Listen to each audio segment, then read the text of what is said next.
Buletin Didik 22 Januari bersama saya Tarushdin Muhammad Nazri. Assalamualaikum dan salam sejahtera.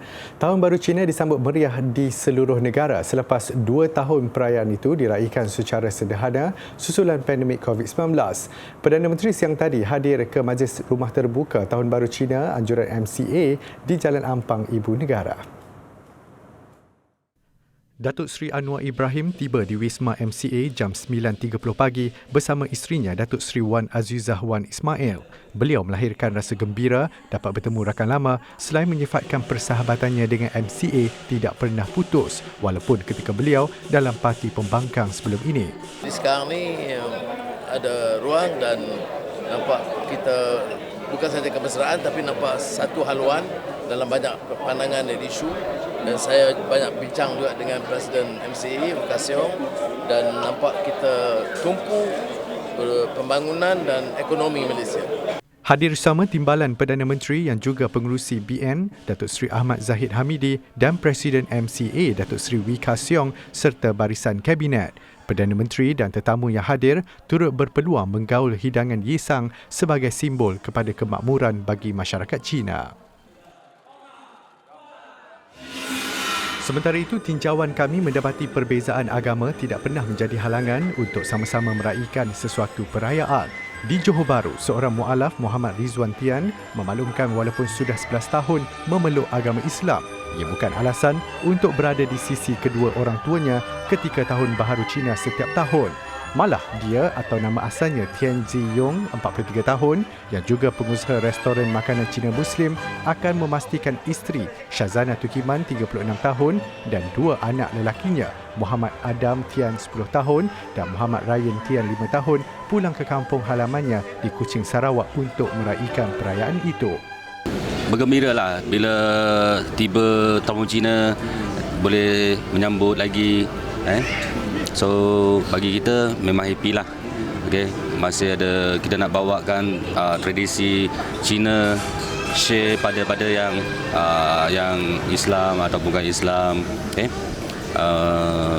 Memang benda ni macam mana cakap, dia turun-temurun benda ni. Setiap tahun Tahun Cina Eve, okay, so kita akan berkumpul lah dengan family kita, dengan anak-anak supaya anak kita tahu Tahun Cina ni macam mana. Hubungan kekeluargaan kekal diraikan melalui tradisi makan besar bersama isteri, anak-anak serta keluarga mentuanya di restorannya di Taman Daya Johor Bahru. Muhammad Rizwan dan isterinya turut melahirkan rasa bertuah apabila dapat bersama-sama meraihkan 2 perayaan setiap kali tibanya Tahun Baru Cina dan Aidilfitri. Setiap kali Raya Aidilfitri pula, Muhammad Rizwan akan meraihkan perayaan tersebut bersama keluarga mentuanya di Johor Bahru. Rasa teruja sebab kita dapat mengenal culture lain. Culture yang lain daripada kita biasa sambut Aidilfitri kan, tapi bila kita dapat sambut Tahun Baru Cina ni rasa happy lah.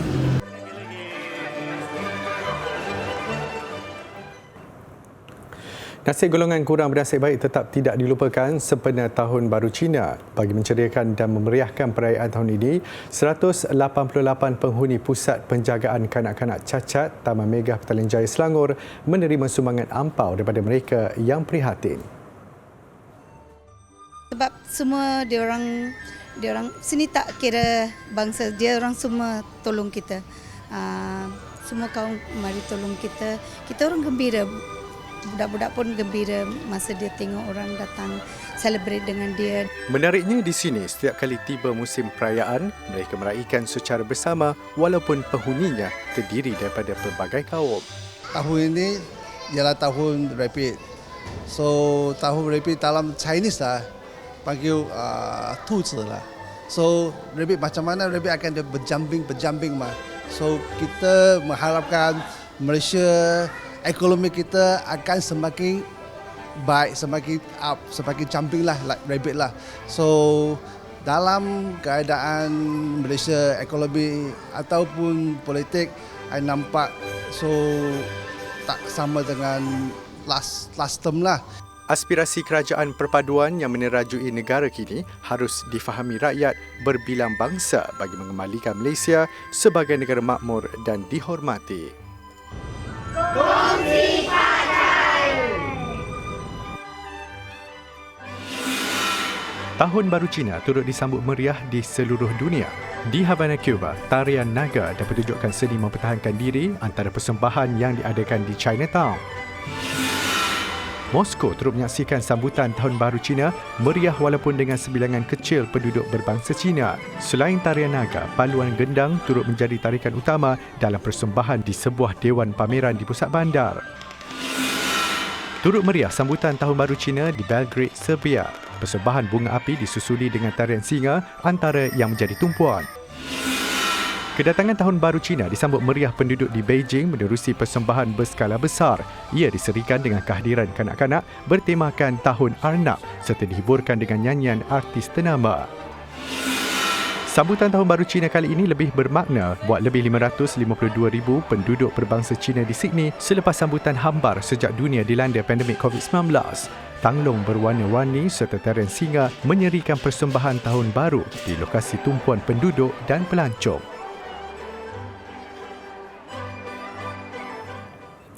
Kementerian Pendidikan KPM menyediakan penerbangan sewa khas ke Sibu, Sarawak bagi memudahkan 134 guru yang bertugas di Johor untuk pulang ke kampung halaman sepanjang Tahun Baru Cina. Timbalan Menterinya Lim Hui Ying berkata, inisiatif itu diambil susulan kehabisan tiket penerbangan menjelang musim perayaan berkenaan. 今年是大家团聚的一个非常重要的日子。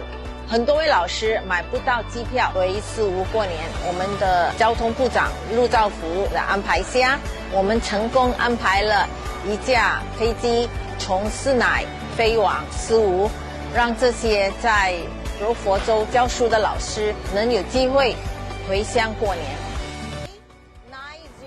Beliau berkata demikian pada sesi lawatan ke lapangan terbang antarabangsa Senai di Johor Bahru semalam. Dalam pada itu, guru-guru terbabit turut meluahkan rasa bersyukur dan teruja kerana diberi kesempatan untuk pulang bersama keluarga tersayang menyambut Tahun Baru Cina kali ini.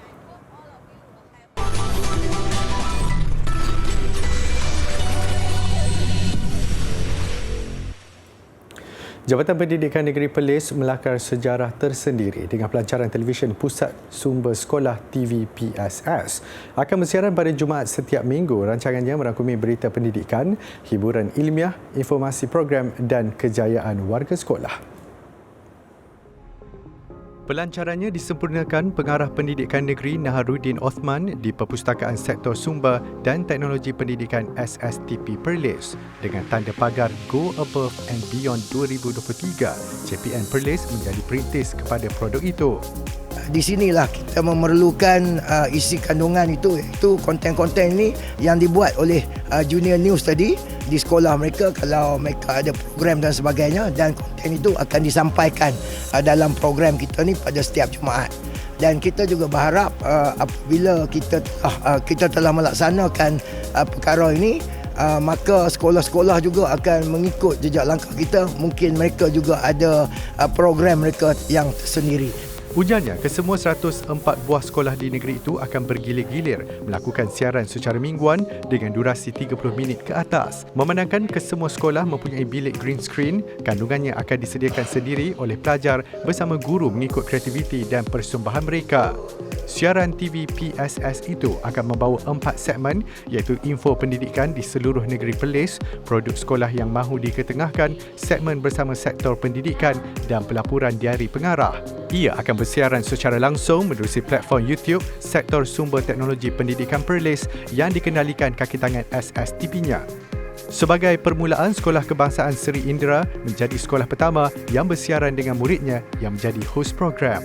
Ia merupakan satu platform yang sangat bagus, yang sesuai lah dengan sekarang ini yang kita sebut 09 Educator #Go Digital. Sangat bersesuaian, yang mana kita ada sesi-sesi segmen ini yang akan mengetengahkan sekolah-sekolah yang telah membuat amalan yang terbaik di sekolah masing-masing. Satu platform yang sangat bagus lah.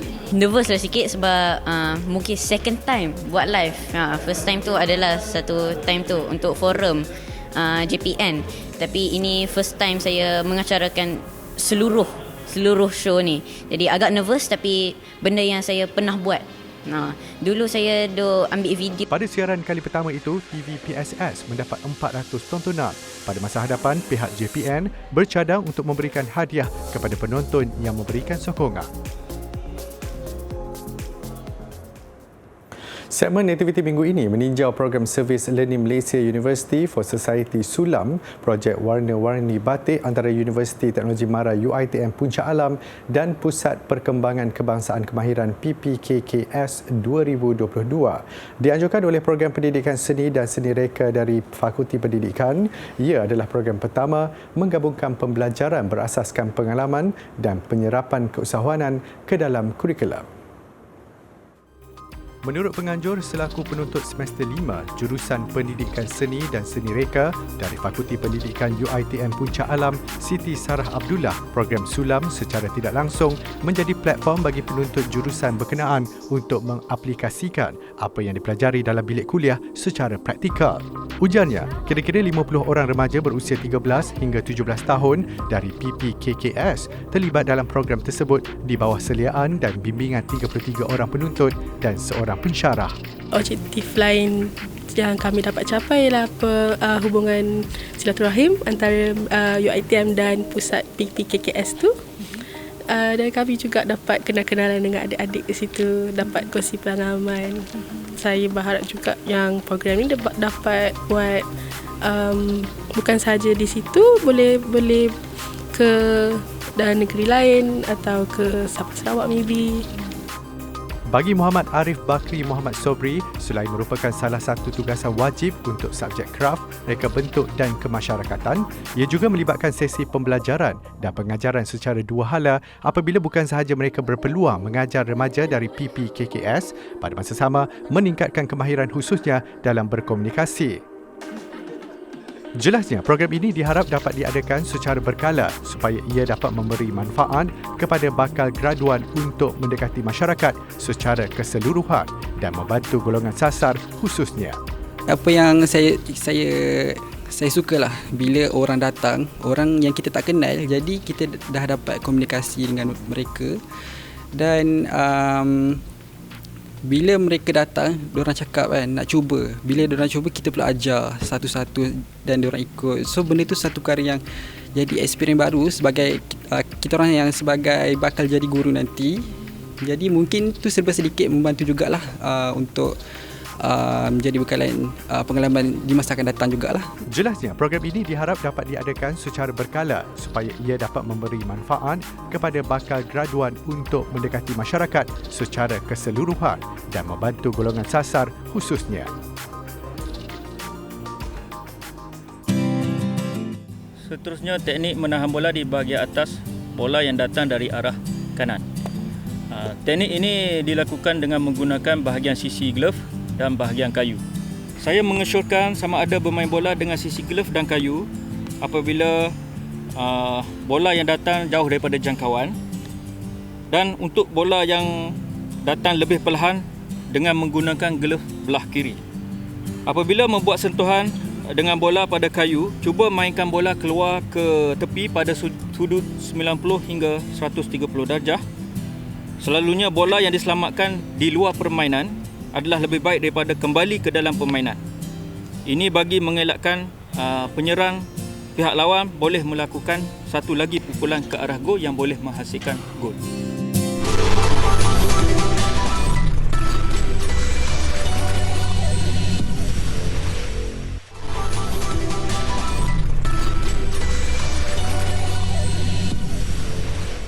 Bertemu kembali.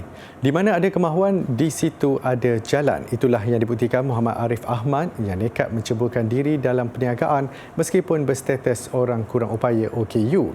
Kini, atlet Paralimpik Sukma Johor berusia 23 tahun itu boleh berbangga dengan status usahawan muda dengan perniagaan gunting rambutnya. Muhammad Arif terbabit dalam kemalangan kereta ketika bekerja sebagai penghantar makanan di Saling, Senai, Johor pada Disember 2017. Akibat tragedi itu, anak bongsu dari 6 beradik ini mengalami kecacatan kekal selepas tulang belakangnya patah. Ujar pemenang 2 pingat gangsa acara pingpong kategori individu dan beregu para Sukma Johor tahun lalu itu, dia pernah hampir berputus asa. Namun berkat sokongan ahli keluarga dan sahabat handai, dia tekad untuk kembali bangkit dengan mula mengusahakan perniagaan gunting rambut di Taman Gembira, Bukit Batu, Kulai sejak setahun lalu. Sebelum dari start saya sini, saya dah gunting rambut lah zaman sekolah dulu. Lepas saya insiden, saya lost sekejap gunting rambut 2 tahun juga lah. Lepas saya jumpa kawan saya balik, saya cakap dia nak buat gunting balik lah untuk buka kedai terus. Dibantu 2 rakannya, dia menggunakan kerusi hidrolik yang ditempa khas bagi memudahkan pergerakan dalam urusan seharian, termasuk menggunting rambut pelanggan. Kegigihan Muhammad Arif yang tidak mengenal erti putus asa itu turut menjadi inspirasi buat rakan serta pelanggannya. Kat sini pun kita orang jaga kualiti gunting. Tak kisahlah orang kata apa, ada cacat ke apa ke, itu semua bukan menghalang. Kalau benda ni kita orang atas minat, insya-Allah akan jadi. Walaupun dia keadaan macam ni, awak tak ragu ya skill dia. Tak ragu ya. Sebab dia pun boleh tahan lah gunting. Memang mantap lah. Dah train memang mantap lah. Memang dia nak berdekari lah. Tu. Yang setahu saya tengok daripada segi cara dia menggunting rambut, apa sebagainya. Alhamdulillah. Tak ada lah orang kata tinggi rendah apa gitu gini, tak ada. Memang cantik lah. Apa yang saya minta diturutkan. Kedai yang diusahakannya dibuka setiap hari kecuali Isnin untuk menawarkan perkhidmatan menggunting rambut percuma bagi golongan OKU. Peminat breakdance atau street dance sudah pasti tidak sabar menantikan tahun 2024. Mana tidaknya, tarian moden itu antara sukan baru yang mendapat lampu hijau untuk dipertandingkan di Tamasya Olimpik bermula Paris 2024 sekaligus memberi suntikan dan dorongan kepada peminatnya. Saksikan bakat-bakat negara di Festival Tarian dan Muzik Jalanan Melosaga Malaysia baru-baru ini.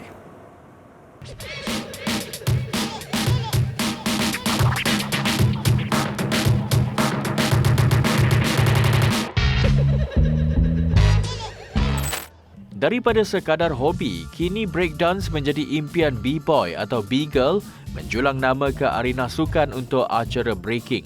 Tidak sekadar bakat yang ada, mereka percaya usaha dan persediaan rapi perlu dilakukan supaya dapat memberi persembahan konsisten dan mantap. Datang daripada family yang betul-betul entertainment. Dulu abang-abang semua menari Too Fat. Too Fat is one of the rapper yang betul-betul lama yang bring up the hip hop scene kat dalam Malaysia ni. So abang-abang saya semua menari untuk dia. So daripada sana kita orang minat and then start to like compete lah untuk for at least pasal first buat hobi je. Lama-lama dah jadi macam ada bakat sikit. Meskipun bakat B-boy Malaysia mula diiktiraf, bagi Farid ia bukan sesuatu yang membanggakan selagi pencapaian tidak berada pada tahap terbaik. This year kita orang akan travel 10 country untuk buat qualification, nak collect point for Olympic next year. Pencapaian kita orang dah start. Sekarang Malaysia ni start to like be one top B-boy in the world jugalah. So itu pencapaian tak proud sebab kita orang dapat below 100 like 76, 60 apa semua kan. I'm not proud with that number sebab kita orang nak nombor yang betul-betul cantik sikit lah. Bawah 10 is better. Tapi so far Malaysia is doing good. Bagi mereka yang selama ini menganggap breakdance atau street dance, tarian jalanan yang menonjolkan perwatakan kasar, kini stigma itu mungkin berbeza apabila ia boleh dijadikan sebagai sukan riadah. Saya daripada bidang tradisional. Pada tahun 2018 diperkenalkan oleh rakan-rakan dan dari situlah berkecimpung dalam bidang street dance ni. Sejak saya dah berkecimpung dalam street dance ni, marilah kalau mereka tak tahu apa itu street dance, duduk dengan kawan-kawan yang tahu dan belajar. Sebab street dance bukan hanya sebab buat vandalism atau buat keganasan, tapi sebenarnya satu aktiviti riadah yang sihat untuk anak muda. Rata-rata pengunjung yang ditemui pula mengakui tarian itu mempunyai keunikan tersendiri yang menggunakan kekuatan gerak badan. I saw like Blackpink's choreographer, YGX dancers are coming to perform, and then I nampak that they'll have a dance battle, and I'm very interested in it. Although I don't dance, yeah. I'm actually very interested in like dance, but I'm not like I wouldn't dance myself, tapi I suka tengok.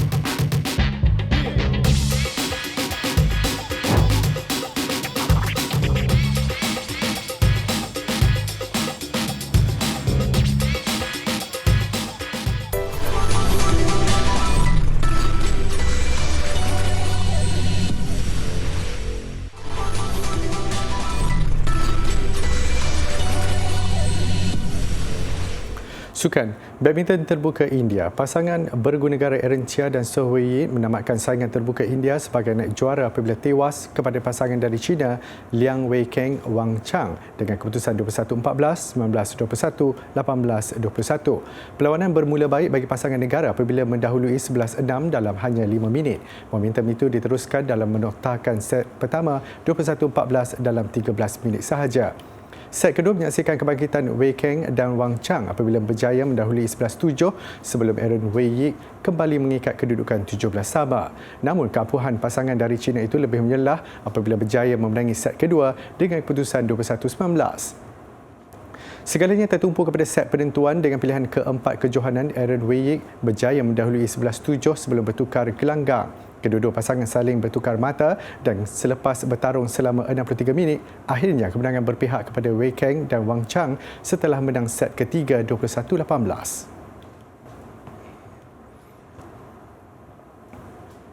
Simbol comel arnab air atau water rabbit yang menaungi Tahun Baru Cina kali ini dilihat amat signifikan dengan warga sukan tanah air yang kini di bawah kepimpinan Menteri Belia dan Sukan Wanita Hannah Yeoh. Seorang pemimpin yang masih muda, lincah dan dinamik, kredibiliti Hannah tentunya teruji sepanjang tahun ini untuk memacu kontingen Malaysia dalam beberapa tamasya sukan mendatang sehinggalah tamasya utama Olimpik Paris 2024 nanti. Hannah Yeoh buat pertama kalinya menyambut perayaan Tahun Baru Cina bersama atlet dan warga sukan tanah air yang diadakan di MSN Bukit Jalil. Berikutan usia beliau yang masih muda, atlet-atlet negara nampak cepat mesra dan lebih mudah menyesuaikan diri menjadikan suasana begitu harmoni dan akrab. Dengan ketibaan Tahun Baru dan pemimpin baharu, bermakna buku baru juga bagi sukan negara. Pastinya harapan lebih tinggi disandarkan kepada Hannah bagi menghadapi cabaran-cabaran sukan negara, apatah lagi pelbagai acara sukan besar menanti selepas ini. Saya ingin mengucapkan selamat menyambut Tahun Baru Cina kepada semua rakyat Malaysia di luar sana. Bila kita sampai kat rumah bersama saudara mara, kita kena luangkan lebih banyak masa untuk berbual dengan mereka kerana peluang untuk bertemu ini semua sibuk bekerja, kadang-kadang sekali setahun je kita dapat berjumpa. Jadi gunakan, manfaatkan masa bersama. Kebanyakan atlet berbangsa Cina yang hadir tidak dapat pulang ke kampung halaman masing-masing kerana berada dalam latihan intensif menghadapi kejohanan sukan masing-masing. Sedikit sebanyak sambutan ini menghilangkan kerinduan untuk bersama keluarga tersayang, apatah lagi tradisi makan besar dan acara menggaul risang tidak dilupakan. Untuk 2023, I hope that everyone who qualified for Olympic get to qualify and then no injuries, free injuries and happily doing your sports. Hi everyone, saya Eng Yenyi dari Sukan Terjun. Saya ingin mengucapkan selamat Tahun Baru Cina and happily ever and kongsi facai hong eng huat lah. Harapan Tahun Baru Cina ni adalah untuk qualify ke Sukan Paris Paralimpik tahun depan. Saya Chia Lik Hau, atlet para badminton negara Malaysia di sini ingin mengucapkan selamat Tahun Baru Cina sempena Tahun Arnab kongsi facai.